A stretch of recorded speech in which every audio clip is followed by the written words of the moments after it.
Accessibility.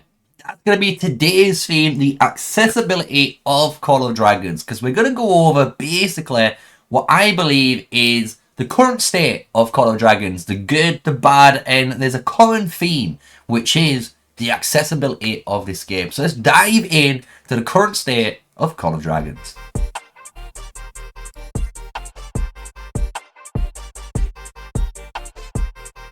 Hello guys, yes, smash a like, comment and subscribe for more daily videos with me, MrSneakyy, an official Call of Dragons content creator, and we're back in again, like always, just playing Call of Dragons. And from the past few days, a lot of people might have seen, I've been actually hopping in and out of the actual official Call of Dragons Discord, as well as actually talking in different Discords about the actual state of the game, including like in-game chats and stuff, right? And it feels like I've got a decent grasp of how I feel a lot of the community is, right? I feel like I understand how the community is, and I'm going to try and convey that the best that I can, as well as basically solutions and, you know, what the problems are within Call of Dragons, right? So the main theme, as we're going to talk about, as you've guessed in the intro, is the accessibility in Call of Dragons. So let's just go into one of the first systems, and we're just going to introduce what we mean about the accessibility in this game currently. So as you can imagine, pets, right? War pets is one of the, I would say, basic fundamentals of this game. And we're going to go over the other two, what I would say, that kind of sells Call of Dragons compared to other games, right? But the accessibility into the actual feature itself is what's making a lot of players, to be honest, dislike the game mode. And the reason why, and I believe, is because of the accessibility of it. And that's because when we go into how war pets are, currently, if we count it all up, I believe there's 13 different pets in the game, right? And the thing is, you've got 13 different pets to work on. And in that, you've got to basically keep capturing those pets, as you guys know, in order to try and not get a 0-star, but to try and get at least a minimal of a 1-star talent on the pet to make it usable for even like a free-to-play and low spender. But that's not even going into then obviously needing to capture more pets to then get the skills that you guys want, or the coins that you need to obviously unlock the skill slots, or obviously put the skills into your pet to make them obviously looking like a really cool pet for you in the future, where you can obviously deal some really good damage, right? But the problem is with players is the fact that you're only going to get 5 warrants to do that. So you've got to think you've got 13 pets but only 5 warrants, and you've got to try and work on all these pets and try and get all the skills and try and get the ancient coins to get the ability to obviously either inherit or unlock certain skill slots. And the thing is, I know I've got 5, but that is once you've gained the policies in order to do that. And obviously in the brand new season T1, you can get an additional one, which is 6. But the thing is, this game mode in itself was obviously tried to be, I would say, sold upon the whole premise of being able to go to this pet exchange store, as you can see. And obviously we can buy and sell in the natural store. But as well, we was being told that we could able to like trade between players. And a lot of players actually thought the way that was going to work is basically almost, if you can imagine like RuneScape. If you go into RuneScape, you could check out the Grand Exchange, which is basically an auction house where every single item in the game is being sold by a player. And just like any economics in real life, basically the more something is on there, obviously the lower value it is, and you can get obviously a truer and a more normal price. And the thing is, you can't do that right now. And again, even if that feature was in the game, you wouldn't be able to support that feature because of how little access you have to the actual war pet feature. So you can imagine already what I'm going to say for the war pets is we need more warrants. Even if you just literally let players capture 15, maybe 20 pets a day. Because the thing is, I believe war pets in the future, especially when more and more of these war pets are coming out in the new season, is going to be one of those nice actual game modes where sometimes a player might actually just sit and capture war pets for 2-3 hours, maybe get all the skills ready, put it onto an auction house and get a really good sale going, or try and make some, you know, private sales in the back. You know what I mean? Like, you could do some really cool stuff with that if you give the player base the actual ability to play with the war pets. So that's my suggestion, as you can imagine, and one showcase of what we're talking about today in today's video on accessibility and how Call of Dragons currently is in 2024 compared to what we hope it could go from. So we're going to go into the next feature in the game mode, and I think this is one hot topic again that a lot of players are really upset about, and obviously I have my own opinion on it, and obviously a solution to the big behemoth problem. So when you play Call of Dragons, one of obviously the major, I would say, selling points compared to some of the other competitors in the market is actually these mini WoW style, you know, raids in the game against these cool behemoths like the Frost Dragon, Flame Dragon, the Hydra, the Necro, you name it, right? And there's always potential of these behemoths becoming really fun actual activities in the long run, right? But the problem is, with Behemoths, as you guys can probably imagine, is the actual difficulty and scaling of these dragons or behemoths. And the problem is, for most players, especially free-to-play, low spenders that are T4 and not T5, basically, when you complete that first season, and the first season is really easy, and you can complete all of that content because it's scaled correctly, as soon as you enter Season 2 or T1 potentially in the future, that content is harder still. Even to this day, with the little bit of reductions that they've got in, it's still difficult for just little alliances basically to actually participate in this really fun content that a lot of players actually really enjoy doing. And that's one of the feedbacks I can confidently say. But the problem is, you can't kill these, right? Or you can't do these.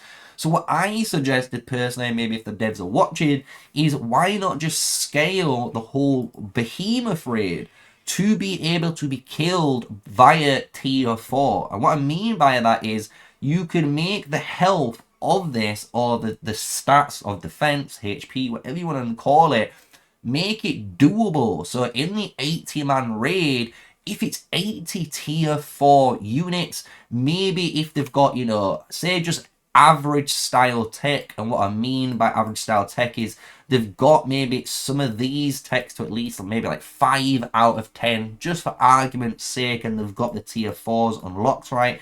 So once you've got that baseline of how strong a T4 player is, just make the dragons or the behemoths in general scale to that level. And the reason why I'm saying that is, you're probably wondering, but if it's that easy, where's the challenge or the beauty for the T5 players or the full T5 alliances? Well, the whole purpose of it is because you have, as you guys can imagine, the elite raid frames in the game. And this is going to be a prestigious achievement for the very first alliance that can complete it the fastest in that elite raid timer. So that's the whole purpose of it. You should be able, I think, as a community or as a player, to again be accessible to complete these raids. Maybe you don't get the elite raid frame because you're a T4 alliance, but you would appreciate the ability to obviously participate in this. And this is a really good way of making it accessible by just making a baseline that every player can go by, and then all the T5s that you've got are basically the ones that are competing to try and unlock that Frost Giant Hunter frame, or the obviously this Frost Dragon frame in the newer seasons, right? And that's where all the competitive edge is, because obviously the more T5s you have, in theory, that's where all the damage comes from. And even if you have an 80 and 80 T5 alliance, it'll come down to skill again, where you need to make sure that you have completed all the skill checks correctly, better than your opponents, and you would result in a better timer, right? And that's all I think the whole community honestly is asking for when it just comes to these behemoth raids. The ability that a T4 full alliance raid could jump into this little Frost Giant raid here with 40 members, and as long as they complete all of the mechanics. So obviously dodging the snowball, placing the icicles correctly, obviously moving across correctly, healing all correctly. If they do that all what you should do, as you can imagine, in the requirements of the raid, they should be able to complete it. And I think that is another issue in the game that I think could be addressed in the future, right? So as you can see, this is the theme of today: accessibility. So let's go into, again, the next feature, which is going to be kind of the big one, and it's going to span into a couple of different topics, but it is the PvP of Call of Dragons. So the real big elephant in the room, as you guys can know, is the basic accessibility to get tier 5 units. And the thing is, I have taken, as you can know, a very relaxed route in my research tech, and this is how mine looks. And this is after 489 days of this recording, right? And the thing is, some people might say you could have had the tech completed for the T5s, which is correct. But the problem is not the tech grind. It's actually the grind on, as you can imagine, your treaties and your actual watchtowers, right? This is the hardest grind in the game. Even today, you know, from upgrading this watchtower this season, I've accumulated over 1,000 sentinel arrows. I need to do that another basically 2 seasons almost, and I'm gonna have this next upgrade, and that's without putting any gems in, right?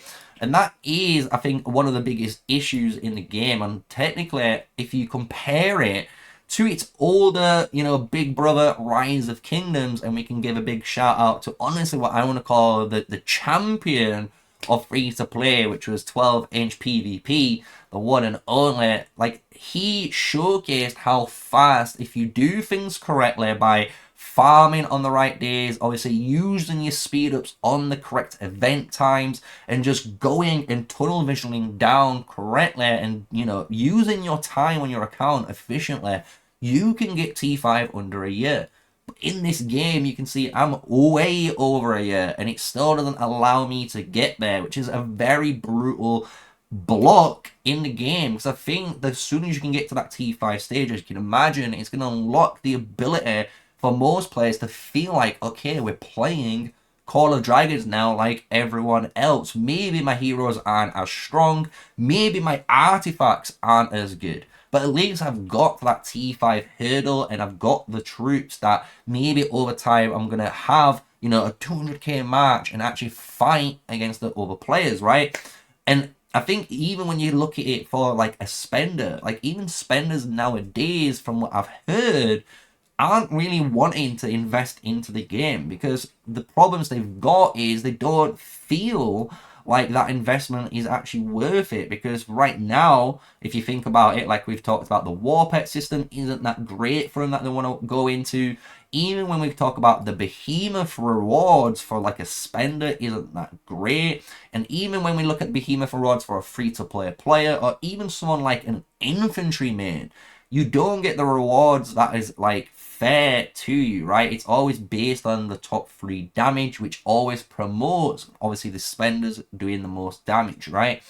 So that's just a couple of things right there already in this PvP topic, showcasing the difference between T4 and T5, and that's just the top, like the tip of the iceberg. So let's just go into another feature, which I think is kind of obviously imbalanced when it comes to the T4 to the T5 kind of disparity in Call of Dragons. So let's talk a little bit about heroes in Call of Dragons, right? Because as a free-to-play player or low spender, it is a little bit difficult to actually work with things. And what I mean by that is, as you guys know, I've been playing this game for over 490 days, and I've done a little bit of a calculation, and without purchasing any of the extra, you know, 10 legendary sculpture bundles that you would get if you, you know, spend a little bit of money on those bundles, you would have in total, for myself, I've earned over 791 sculptures, right? So what does this mean? It means for like a free-to-play player, when you're looking at hero choices, you've got to remember the golden number is 690, and that is how much it's going to cost you to technically awaken a hero, right? So if you're trying to awaken specific heroes, especially free to play, and you've got obviously such a small amount of tokens, because you got to remember that is 490 days progress. That's almost 5 seasons worth of playing of heads accumulated in this game, right? So for other players that might be starting out the game that's only being able to play 2 seasons, like season 1, season 2, they're going to have a fraction of that. They maybe have half the amount of those sculptures, right? And that becomes a problem because, again, you have all these amazing, honestly, really fun commanders that you could play with in the game, but the problem is you're not going to be able to have any, obviously, get access to them. And obviously this is due to obviously not enough rewards from events, as well as just accessibility, again, which is the key word, to just heroes, and just giving players the ability to actually get these and let free-to-play players get access to these as well. That allows them to obviously have fun and obviously work towards a hero in the next season. The thing is, it obviously keeps going on, right? That was only one part of the hero problem with free-to-players compared to, you know, maybe a spender and the obviously accessibility. And what I'm going into here is actually the skills themselves, right? We've obviously talked about the investment there about it, but when it actually comes to investing in your skilling up your heroes, because of the recent changes where heroes will only go down to level 30, as you can see with like Bakar here, this is on the season resets, which is obviously a really nice change. However, the star rating obviously keeps up as well. And what this means is if you are working on heroes like my Theodore right here, I'm unable to actually now level up this hero however I want, because in the past, obviously it would go to level 1. And by going to level 1, I would be able to then at level 10 unlock the second skill and then go 5-5 1-1, as you can imagine, if I really wanted to. Or if I wanted to skip, you know, this skill like I would do, I could then go to the 4th skill and try and roll the 50-50 odds later down the line, but I would have a 5-5 1-1 hero. But you can't do that in this game currently, right? They've done the changes, as you guys know, and there's no skill lock system in the game currently. And I know it's supposed to be coming at some point, who knows when, but it's going to be one of those features that's going to be so happy and, you know, accepted when it arrives. So that's another reason there's a big hero disparity. And the last thing I want to talk about actually on the screen, or should we go to a better match up here, is the Legion capacity. Yes.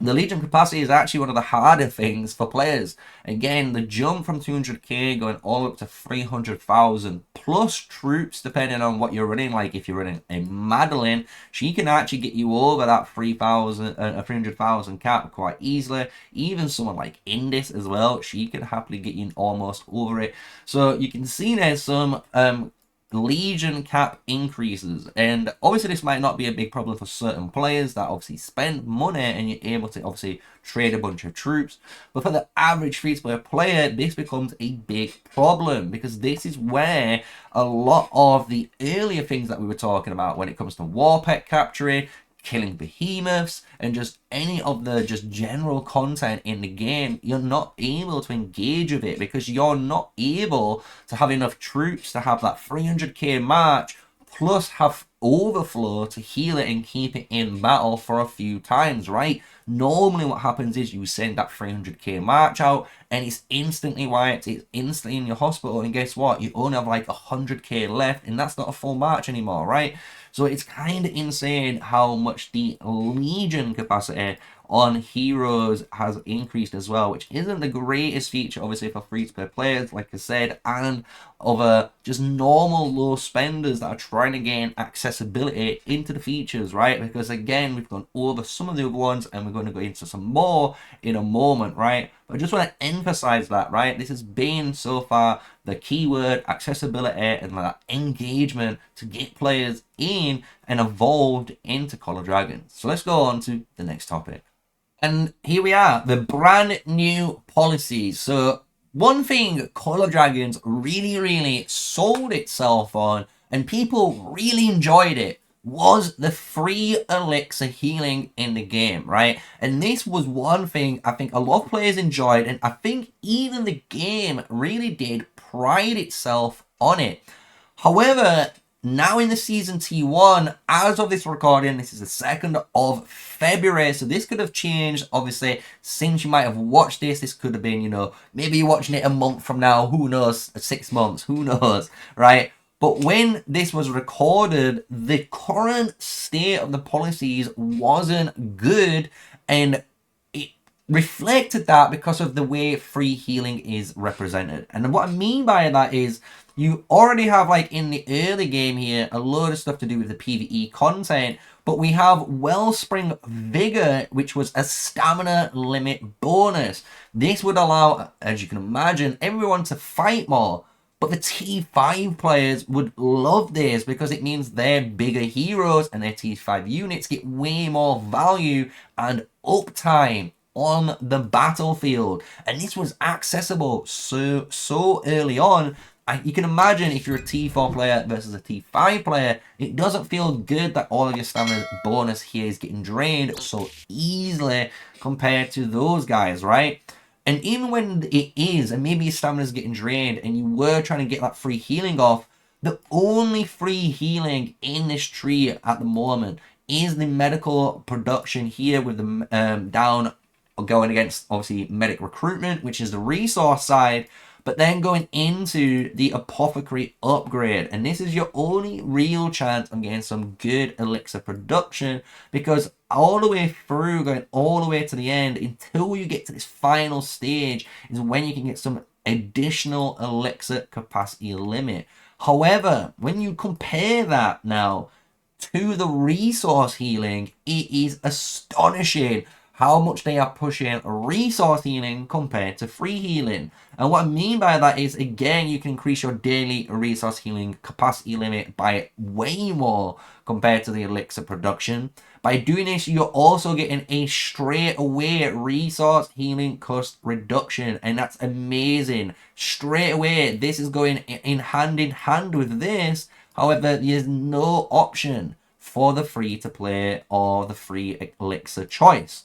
When you go across again, we did showcase the top side, which is the elixir. But when you go down to the bottom, the insane daily resource healing you can do is just out of this world. You are able, as you can see, to stockpile additional days worth of resource healing from previous days that you might not have used, and basically stock this up with all of your resource and just basically go absolutely to town in that one day fight that you might have needed it for, right? If you didn't want that, you also can again increase your base amount of this daily percentage on your total legions. So it was again already so much more in the favor of resource healing. But it didn't stop there in this policy tree, and this is where we can see where you can see the common bad theme of this policy, where we're going into resource healing 2, and then again being able to choose one of the resources you want to reduce the healing costs when you're using it in the resource hut. So here, going all the way through now, we get all the way to the end, and we've showcased these again, which is a more stockpile days and daily resource healing and elixir capacity and elixir production speed.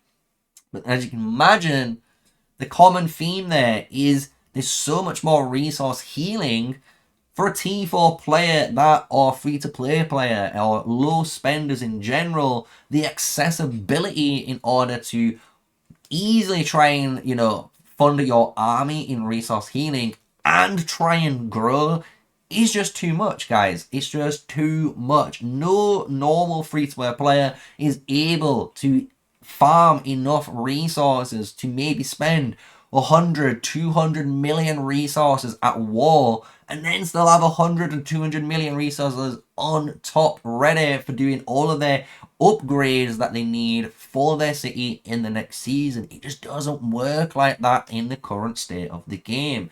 And like I said, this is the current policy tree. I'm not happy on it. I've already made a video on it, so I won't go too crazy. But this just showcases here again kind of the accessibility difference in Call of Dragons, where in this current state, a spender who can just drop a bunch of money can obviously gain really quick prestige by obviously taking stuff like Spread of the World, but by having those T5 units and you know, exceeding through content quicker than most players, they're going to be able to gem through certain, you know, different types of policies here that increases their damage dealt and skip the 1, 2, maybe 3 days waiting time with just 80 gems, right? So it's kind of crazy, like that's how it works. This is basically almost like Crystal Tech 2.0, but maybe, you know, in the future when you're watching this video, it's changed, right? But that's just another reason where we've got a problem in the, you know, Call of Dragons game where players have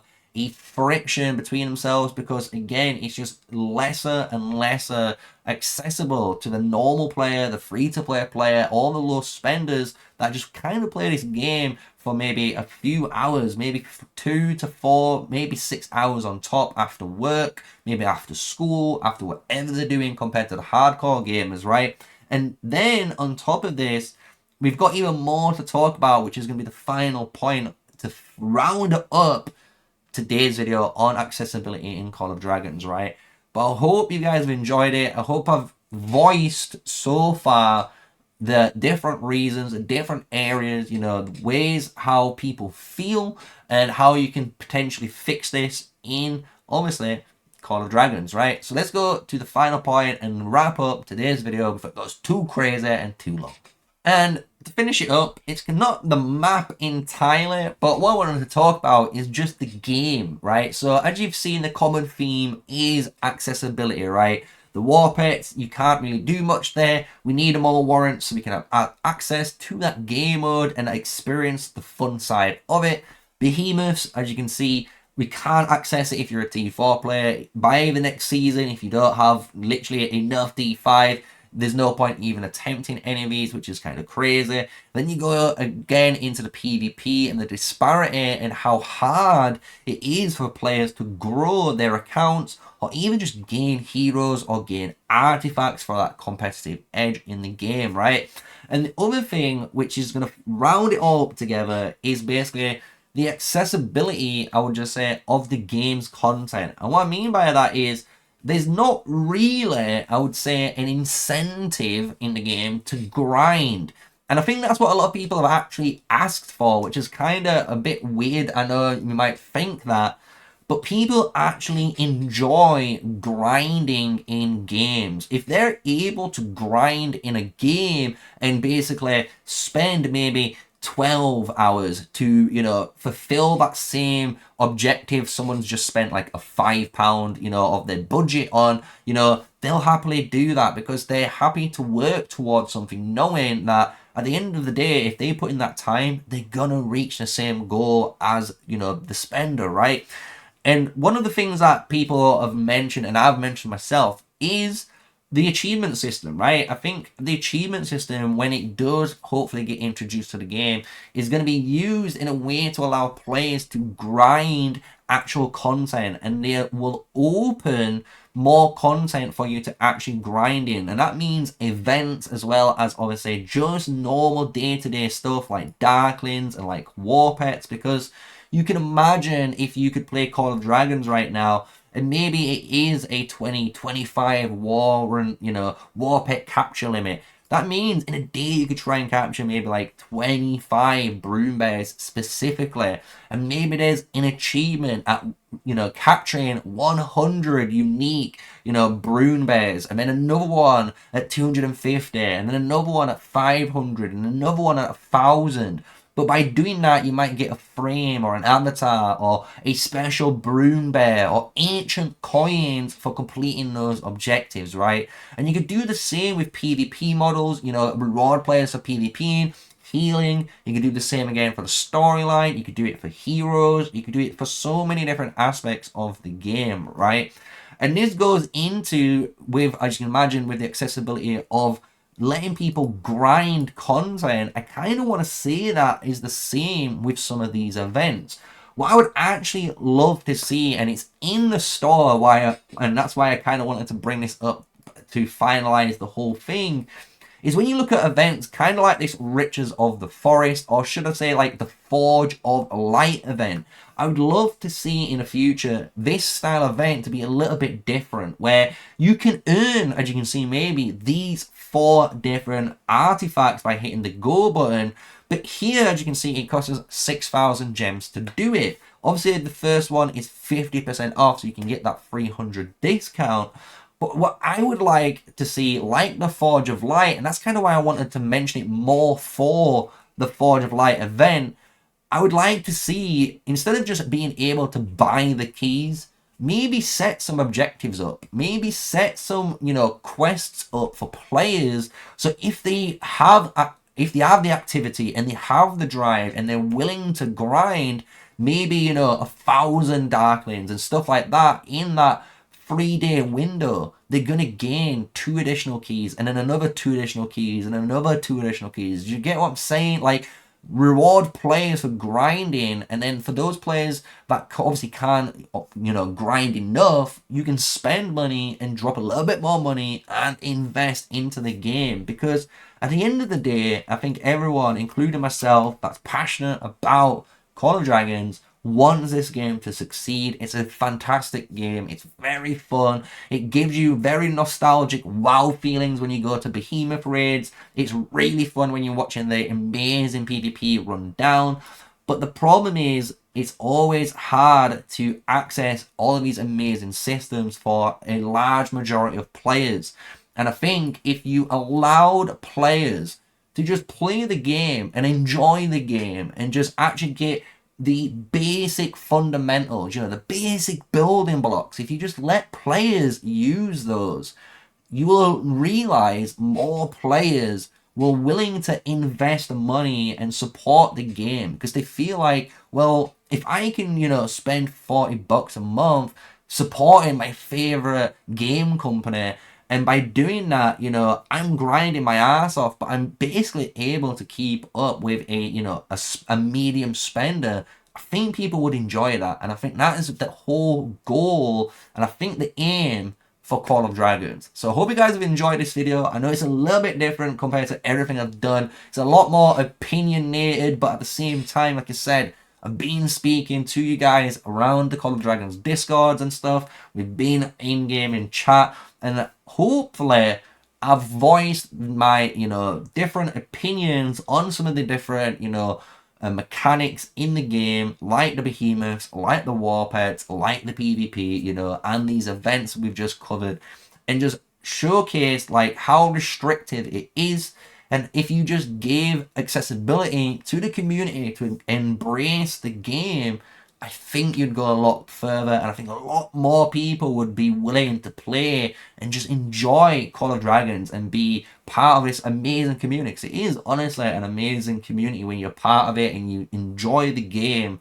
But right now, I think a lot of players will agree, it's in a rough state, but we hope there's a light at the end of the tunnel, right? So until then, guys, until the next video, you know what to do. Hit the like button, hit the subscribe button. My name's MrSneakyy, an official Call of Dragons content creator. And until the next video, stay safe, guys. Stay sneaky. Peace out.